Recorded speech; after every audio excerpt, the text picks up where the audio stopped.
பொதுக்காலம் 16ஆம் வாரம் செவ்வாய்க்கிழமை. முதல் வாசகம் இறைவாக்கினர் மீகா நூலிலிருந்து வாசகம். அதிகாரம் 7, இறைவசனங்கள் 14, 15 மற்றும் 18 முதல் 20 வரை.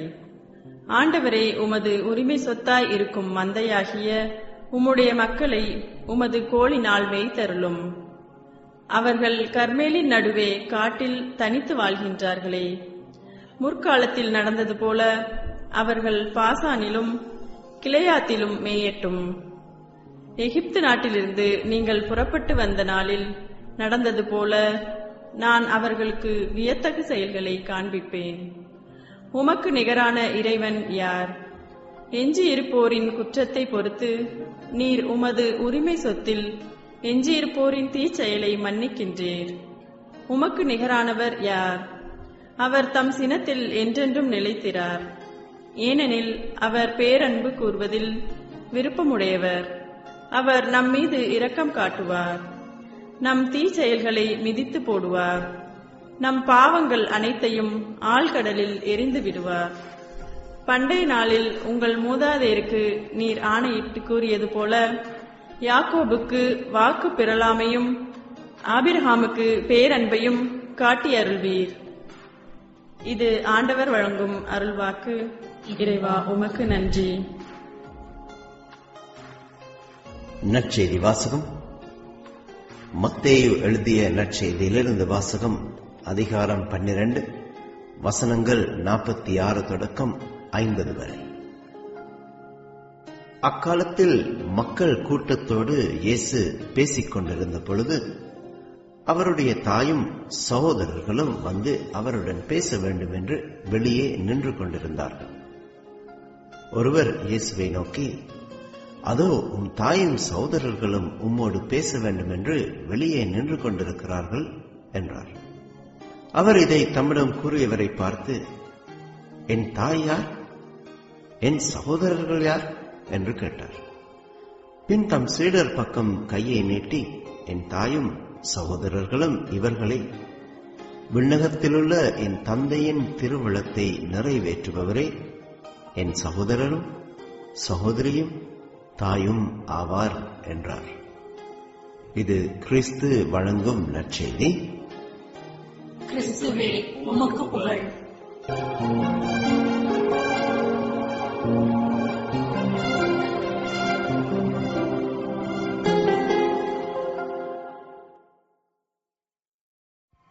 அன்புக்குரியவர்களே, ஓர் இறைவாக்கினரின் பணி 2 தன்மைகளை உள்ளடக்கியது. ஒன்று, அவர் மக்களை கடவுளிடம் கொண்டு வருவது, அதாவது கடவுளின் செய்திகள், ஆறுதல்கள், எச்சரிக்கைகள் ஆகியவற்றை மக்களிடம் எடுத்துரைப்பது. இரண்டாவது, மக்களை கடவுளிடம் எடுத்துச் செல்வது, அதாவது மக்களின் இயக்கங்கள், எதிர்பார்ப்புகள், கண்ணீர்கள், அவர்களது மன்னிப்பிற்கான மன்றாட்டுக்கள் ஆகியவற்றை கடவுளிடம் கொண்டு செல்வது. இதைத்தான் மீகா இறைவாக்கினரில் நாம் பார்க்கிறோம். ஒரு பக்கம் யூதா நாடு வெளிதவறி சென்றபோது இறைவனின் பிரதிநிதியாக இருந்து அவரது மனமாற்ற செய்தியை மக்களிடம் கொண்டு வந்தார். இன்னொரு பக்கம் மக்களின் பிரதிநிதியாக இருந்து அவர்களுக்காக இறைவனிடம் மன்றாடுகின்றார். இதுவே இன்றைய முதல் வாசகம். முதலாவதாக தன் மக்கள் ஆயரில்லாத ஆடுகள் போல தத்தளிப்பதாகவும் அவர்களை இறைவன் வழிநடத்த வேண்டும் என்றும் கடவுளிடம் மன்றாடுகின்றார். இரண்டாவதாக தம் மக்களின் பொருளாதார வளமைக்காக மன்றாடுகின்றார். முற்காலத்தில் நடந்தது போல அவர்கள் பாசானிலும் கிளையாதிலும் மேயட்டும் என்ற ஜெபத்தில் அவர் சுட்டிக்காட்டும் கிளையாது மற்றும் பாசான் ஆகிய இடங்கள் வளமையான மேய்ச்சல் நிலங்களாகும். என்னாகமம் 32:1, எரேமியா 50:19. மூன்றாவதாக தன் மக்களின் ஆன்மீக வளமைக்காகவும் மன்றாடுகின்றார். இறைவன் தீச்செயலை மன்னிப்பவர் என்றும் நம் பாவங்களை ஆழ்கடலில் எரிந்து விடுவார் என்றும் அவர் பேரன்பு கூறுவதில் விருப்பமுடையவர் என்றும் சொல்லி தம் மக்களுக்கும் கடவுளுக்கும் இடையேயான உறவை புதுப்பிக்க முழு முயற்சி மேற்கொள்கின்றார். அன்புக்குரியவர்களே, எல்லா ஆன்மீக மரபுகளிலும் ஆன்மீக வழிகாட்டிகள் இணைப்பாளர்களாக காட்டப்படுகிறார்கள். புத்த மதத்தில் ஆன்மீக அனுபவம் பெற்றவர்களை தீர்த்தங்கரா என்று அழைப்பது வழக்கம். தீர்த்தங்கரா என்றால் படகோட்டி என்று பொருள். ஒரு படகோட்டி ஆற்றின் இரு கரைகளையும் இணைக்கின்றார். அக்கரையில் உள்ளவர்களை இக்கரைக்கு கொண்டு வருவதும் இக்கரையில் உள்ளவர்களை அக்கரைக்கு கொண்டு செல்வதும் அவர்களது வேலை. எனவே தீர்த்தங்கரா என்பவர்கள் இக்கரையில் உள்ளவர்களை, அதாவது இவ்வுலக பந்த பாசங்களில் மூழ்கி கிடக்கும் மனிதர்களை அக்கரைக்கு, அதாவது பற்றற்ற நிலைக்கு எடுத்துச் செல்ல முயற்சிப்பவர்கள். அதேபோல நம் கத்தோலிக்க திரு அவை மரபில் கூட திருத்தந்தையை போன்டிஃப் என்று சொல்வது வழக்கம்.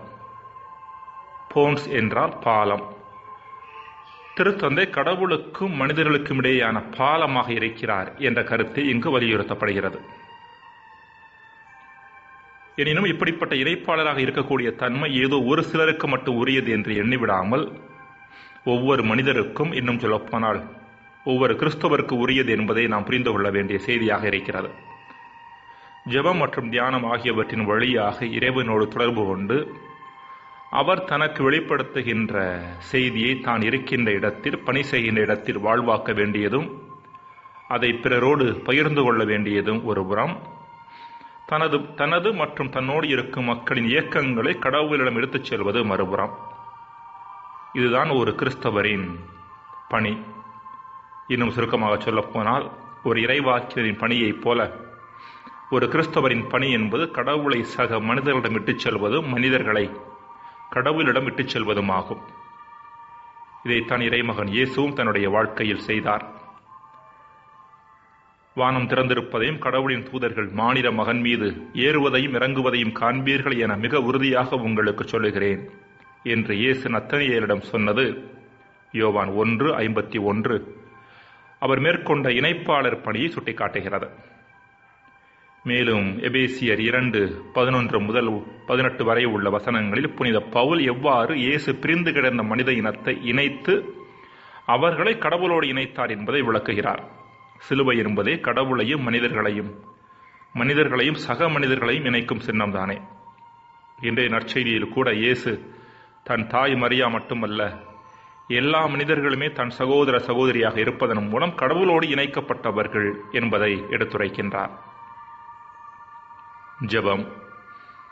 இறைவா, நாங்கள் எம்மால் இயன்ற அளவிற்கு உமது செய்தியை மக்களோடு பகிர்ந்து கொள்ளவும் பிறரை உம்மிடம் கொண்டு வரவும் அருள்தாரும். ஆமேன்.